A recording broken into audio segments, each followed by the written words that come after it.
ഭക്ഷണം കഴിക്കാൻ തുടങ്ങുമ്പോഴത്തിന് ബാങ്കം കൊടുത്തു. എന്താ വേണ്ടത്? വായിൽ കൈയിട്ട് ഛർദിക്കണോ? ഹൗ ഒരു ഗ്ലാസ് വെള്ളം കുടിക്കണം എന്നുണ്ടാച്ചോ അപ്പളത്തിനും വല്ലാക്ക കൊട്ടിയമ്മലേന്നറിയും. തുണ്ടൊന്ന് കൊട്ടുമല്ലോ ബാങ്ക് കൊടുക്കാൻ അല്ലെ. അല്ലാഹു സല്ലി അലാ സയ്യിദിനാ മുഹമ്മദ് അലി ഖുറാഫി അല്ലെ. അങ്ങനെ ഒരു സലാത്തനല്ല അവിടെ. അപ്പൊ അത് കേൾക്കുമ്പോ തന്നെ ഇനിയിപ്പോ എന്താ കാട്ടുകന്നാ. ഒന്നുമില്ല, വെള്ളം കുടിച്ചോളിങ്ങള്, പ്രശ്നമില്ല. സാധാരണ നിലക്ക് ബാങ്ക് കൊടുത്തിട്ട് നീറ്റ് കഴിക്കണം എന്നല്ല ഈ പറയണത്.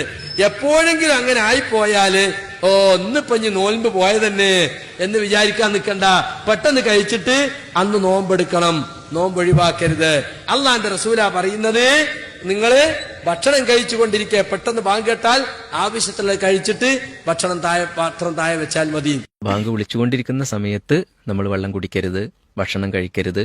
അത് ബാങ്ക് വിളിക്കുന്നതാണ് നമ്മൾ കേട്ടത്. രാത്രി നമ്മൾ കിടക്കുമ്പോൾ തന്നെ നമുക്ക് നിയ്യത്ത് ഉണ്ടല്ലോ. ബാങ്ക് വിളിക്കുന്നത് കേട്ടിട്ടുണ്ടെങ്കിൽ നമ്മൾ എന്ത് ചെയ്യുക?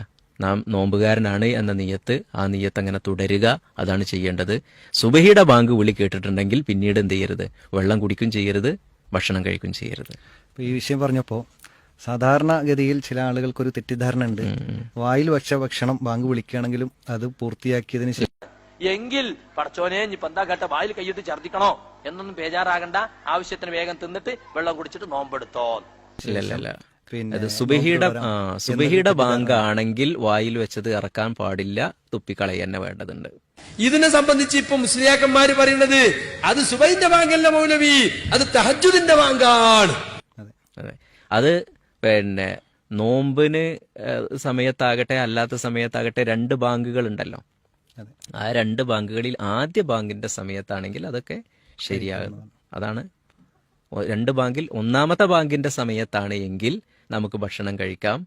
ഇതിനെ സംബന്ധിച്ച് ഇപ്പൊ മുസ്ലിയാക്കന്മാര് പറയുന്നത് അത് സുബഹിന്റെ ബാങ്കല്ല മൗലവി, അത് തഹജ്ജുദിന്റെ ബാങ്കാണ്.